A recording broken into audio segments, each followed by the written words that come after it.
Hello my dear students, कसे आहात आपण? Welcome back to our channel आपण इंजिनियर्स. तर विद्यार्थी मित्रांनो, आपण कॉलेज रिव्ह्यू सिरीज चालू केलेली आहे. त्यामधलं आजचं कॉलेज आहे श्रीरामचंद्र कॉलेज. नाव तर बघा, प्रभू श्रीरामचंद्रांचं नाव आहे, म्हणजे कॉलेज चांगलं असणारच आहे. तर पाहूयात आपण या कॉलेजची डिटेल इन्फॉर्मेशन या व्हिडिओला सुरुवात करूयात.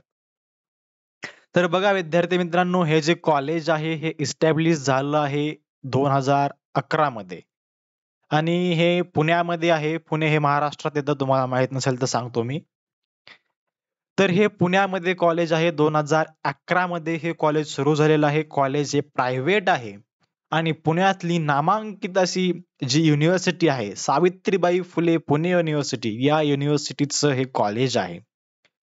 तर बघा, कॉलेजची कनेक्टिव्हिटी जर पाहायला गेलं विद्यार्थी मित्रांनो, तर रेल्वे स्टेशन पासून अगदी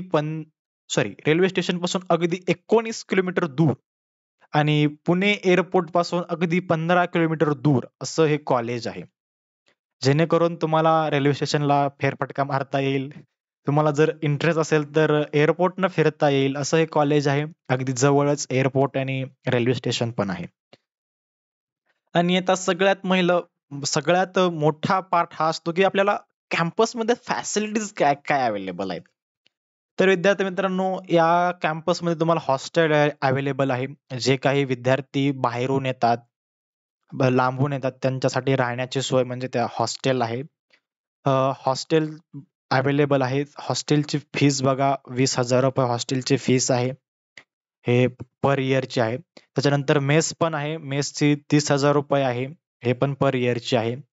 आणि हॉस्टेलवाल्यांकडनं तुम्हाला डिपॉझिट घेतलं जातं. तर ते डिपॉझिट आहे ₹500 आणि जे काही त्यांची एंट्री फीज असते म्हणजे फॉर्म फीस, ॲडमिशन घेताना जो काही फॉर्म लागतो त्याची फीस ₹100 आहे.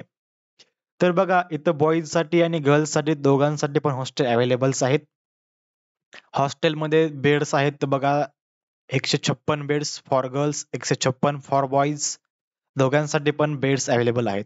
काही जणांना कसं स्पोर्ट्सचा नाद असतो, तर तुम्हाला या ठिकाणी बघा स्पोर्ट्स पण अवेलेबल आहेत. त्याच्यामध्ये तुम्हाला व्हॉलीबॉलचं आहे, क्रिकेटचं आहे, बॅडमिंटन आहे, अशा फॅसिलिटीज अवेलेबल आहेत, जिथं तुम्ही तुमचे आनंद जोपासू शकता. आणि दुसरं पाहायला गेलं तर आपण ज्यावेळेस पण आता ॲडमिशन घेतो त्यावेळेस लॅब असली पाहिजे, जिथं आपले प्रॅक्टिकल्स होतील. कारण आपण करतो कॉम्प्युटर इंजिनिअर आणि कॉलेजमध्ये कॉम्प्युटर्स अवेलेबल नाहीये, असं होऊ नये. तर बघा, सिव्हिल इंजिनिअरिंगसाठी पण लॅब आहे, कॉम्प्युटर्स लॅब आहेत, इलेक्ट्रिक लॅब आहेत, इलेक्ट्रॉनिक्ससाठी पण लॅब आहेत आणि मेकॅनिकलसाठी पण लॅब आहेत. म्हणजे जवळपास प्रत्येक डिपार्टमेंटसाठी या कॉलेजमध्ये लॅब अवेलेबल आहेत, जिथे जाऊन आपण प्रॅक्टिकल्स परफॉर्म करू शकतो आणि आपल्या नॉलेज आपण बिल्ड करू शकतो. नुसतं लॅबच नाही तर बघा, कॉलेजला सुसज्ज अशी लायब्ररी पण अवेलेबल आहे, ज्यामध्ये विविध प्रकारचे बुक्स आहेत. तुम्ही एक्स्ट्रा नॉलेजसाठी किंवा तुमच्या करिअरसाठी तुम्ही जे काही तुम्हाला बुक्स किंवा काही गोष्टी जे काही लागतात, तुम्ही लायब्ररीमध्ये जाऊन बुक्स वाचू शकता. कॅफेटेरिया पण आहे विद्यार्थी मित्रांनो. जसं की आपण पाहतो की भरपूर जण काय करतात, कॉलेजच्या नावाखाली बंक मारतात, मग फिरायला जातात. तर फिरायला बाहेर जायची गरज नाहीये. कॉलेजमध्येच तुम्हाला कॅफेटेरिया आहे, जिथं तुम्ही खाऊ शकता, बसू शकता, मित्रांसोबत गप्पा मारू शकता. या कॅफेटेरियाचा फायदा असा होतो, की समजा आपण बाहेरगावाहून येतो, जर कधी टिफिन वगैरे विसरला, तर आपल्याला कॉलेजमध्ये खाण्यासाठी उत्तम सोय आहे. कॉलेजमध्ये जिम पण आहे विद्यार्थी मित्रांनो, ज्यांना आपल्या शरीराची काळजी घ्यावीशी वाटते. जे थोडे शरीरप्रेमी असतात त्यांच्यासाठी जिम पण आहे. कॉलेजमध्ये वायफाय आहे आणि आपल्याला पाहायचं झालं तर जे काही समजा कॉलेजपासून थोडंसं दूर राहतात, त्यांच्यासाठी बसची सेवा ही सुद्धा कॉलेजने दिलेली आहे. बससाठी वेगळं काही पेमेंट असू शकतं, ते आपण कॉलेजला गेल्यास विचारू शकता किंवा कॉलेजच्या वेबसाईटवरती असेल तर आपण पाहू शकता.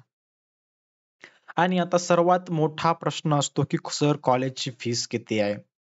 कॉलेजला मग फीस किती पडणार आहे? काय पडणार आहे आम्हाला? ॲडमिशन कुठल्या-कुठल्या पद्धतीनं होतंय? तर बघा, या कॉलेजची जी ट्युशन फीस आहे, तर ते तुम्हाला 1,15,000 ते 2,41,000 च्या दरम्यान पडते. ही फीस व्हॅरी होते कॅटेगरीनुसार. आणि त्याच्यानंतर हॉस्टेलची फीस मगाच सांगितल्याप्रमाणे, की तुम्हाला ₹20,000 हॉस्टेलची फीस पडते एका वर्षासाठी. आपण पाहिलं, की ऍडमिशनची जी काय मोड आहे तो आपण MST CET किंवा JEE मेन्स या दोन एक्झामिनेशनच्या थ्रू आपण आपलं ऍडमिशन्स करू शकतो. आपण ऍडमिशन घेण्यासाठी आपण कॅपराऊंडचा यूज करतो, म्हणजे कॅपराऊंड 1, 2, 3. आणि जर समजा कॅपराऊंडच्या नंतरही जागा शिल्लक राहिल्या तर त्याला आपण स्पॉट राऊंड म्हणतो किंवा मॅनेजमेंट कोठा. अशा पण प्रकारे या कॉलेजमध्ये ऍडमिशन्स होत असतात. तर बघा 2022, 23 आणि 24चा कट ऑफ मी तुमच्या समोर घेऊन आलो आहे. कॉम्प्युटर ब्रांच साठी बघा 2022 मध्ये होता 74, 23 ला झाला 75, 24 ला 75.